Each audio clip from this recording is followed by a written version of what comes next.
The news day continues here on One News Now. I'm Riza Diaz.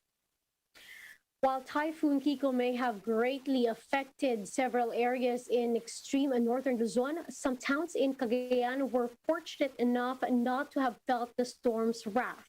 Jenny Dongon has the report.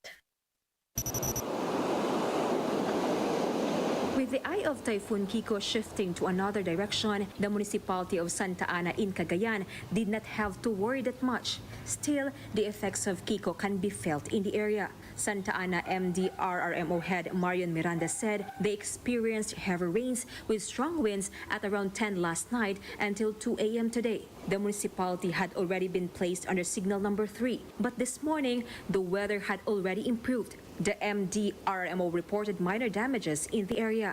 Sa awa ng Diyos po, ma'am, ang bayan po ng Santa Ana ay hindi naman siya masyadong naapektuhan sa bagyong Kiko. Minor lang po yung mga damage niya. Maliban lang Town of Santa Ana, but the LGU said this is already being taken care of. As for those who evacuated, around 40 families have been allowed to go back to their homes. Meanwhile, in Cagayan Island, Cagayan, strong winds and torrential rains were felt by the residents from 2 in the morning until 6 a.m. today.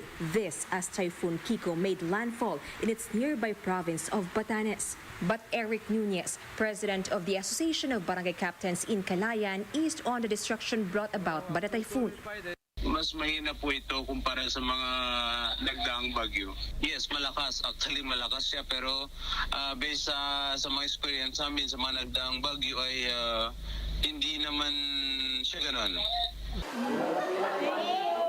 The Cagayan PDRRMO said assessment on the effects of Typhoon Kiko in the province is still ongoing. For News 5, Jenny Dongon, we are One News.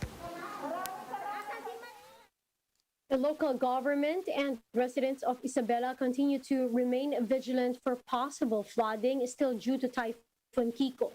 Romy Lopez with the story. Local authorities in Isabela felt relieved that Typhoon Kiko did not wreak havoc in the province. But even if it only dumped moderate rainfall, the Cagayan River that traverses Cagayan City has become swollen. This resulted in an overflow at the Alicaucao Bridge that made it impossible to light vehicles. Ngayon okay naman siya, wala naman siya naging problema dito sa syudad ng Cagayan. Ang naging alala lang namin is yung pag-overflow na naman po nitong Cagayan. Especially as Cagayan City serves as a catch basin of floodwaters. Half of the 65 barangays in the city are considered flood-prone areas. Yes, kasi yung tubig po natin na nanggagaling dito sa Cagayan River, it really comes from the mountains dito sa Quirino.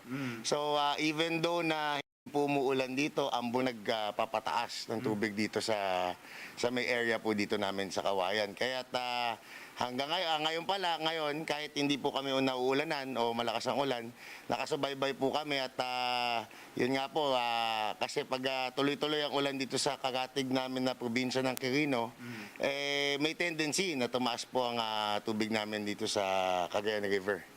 While Typhoon Kiko seems to have spared the province, Nangangamba, sir. Natatakot din na baka masira yung mga pananim. Yung mga pananim namin, tira-tira ng drought. Tapos, kung masira, di wala talaga kaming aanihin. Kawawa talaga kami. Hindi namin yung mga nagastos namin. despite Kiko's threat, some parents still rush to schools to claim the learning modules of their children. Kahit muulan, sir, sikripisyo namin na kumuha ng module para makapag-aral sila, sir. Ang tawag dito, huwag naman sana, baka naman mabaha pa yan. Hindi, sir, ilalagay ko sa taas, sir, pag mababaha. Kagaya nung nandiyan kami, sir, tinataas namin. Importante sa amin to para makapag-aral yung mga bata. For News 5, Rame Lopez. We are One News. We'll be back with more stories after the break. Keep it here on One News.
still watching One News Now. I'm Riza Diaz.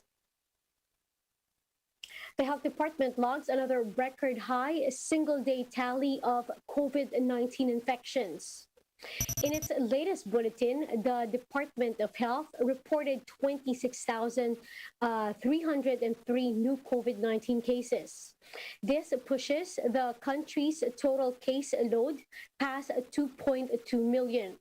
Now, of this number, more than 185,000 are still continuing treatment.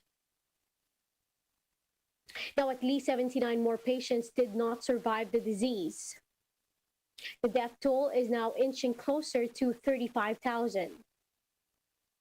Now, meanwhile, some 16,000 patients have recovered from COVID-19. The total recoveries are now at 1.98 million.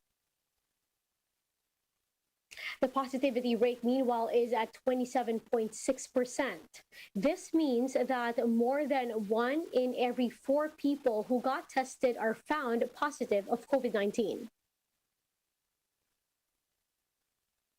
Now, to help us make sense of these numbers, Professor Guido David of the Octa Research Group is joining us on the line. Sir Guido, good evening. Hi, good evening, Riza. Professor, would like to thank you first and foremost for joining us. We'd like to also get your reaction on this record high cases, number of cases that we have logged today. Is this still within your forecast? Yes, actually, I think we mentioned 1 or 2 weeks ago that we're going to exceed 25,000 cases, and we have, in fact, exceeded 25,000 cases.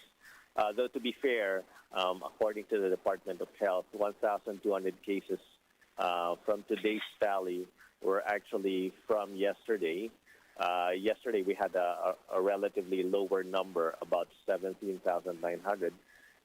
So that would have put it at around 19,000 cases yesterday. But even without that, those late reports, we would still be at about 24,695 cases today, a little lower than 26,000, but it would still have been a record. So, yes, it's still within the projections. It's a scary-looking number, and we're trying to unpack it, but we're seeing that the reproduction number is still around 1.36 in the country. Professor, why are we still seeing record numbers over the year into the pandemic? And of course, with the vaccine being rolled out already, to which factor can you attribute this? Yes, that's a good question, Riza. Why are we seeing high numbers even with a lot of vaccinations? Well, there will be some breakthrough infections for sure, although based on the data that we're seeing, a lot of the breakthrough infections will not progress to a severe or critical case, but will just remain at mild to moderate. And of course, we know that most of the cases are probably the Delta variant. So we're still trying to, unpack the data, but yeah, it's the Delta variant, and even though we have a lot of vaccinations, a lot of people are still going to get the virus, and a lot of the unvaccinated people are getting the virus. Sir Guido, the implementation of the granular lockdowns has been deferred. Do you think this would be of an impact to the numbers that we're seeing? And are we ready to shift, if ever, to another quarantine restriction? Well, I haven't looked at or I haven't seen the details of the granular lockdowns that are going to be implemented. So, fortunately, we will have to see what happens after that is implemented. So we'll start seeing the effects of that sometime next week. We will have to hope for the best given the new quarantine restrictions, and we have to continue to work together. Everyone has to stay safe because the virus is still, very prevalent. It's very infectious, and we have to protect ourselves when we go out of our homes. Certainly. Thank you very much for your time and stay safe. That's Professor Guido David of Octa Research. Now, for more updates, visit News 5, the Philippine Star, and Business World Online. Visit our website, onenews.ph, for more in-depth analysis. You can also catch One News on Signal Play app. Register for a free account now, www.signalplay.com, and stream One News live anytime, anywhere. I'm Riza Diaz. Mask on, wash hands, and stay safe, Philippines. We are One News.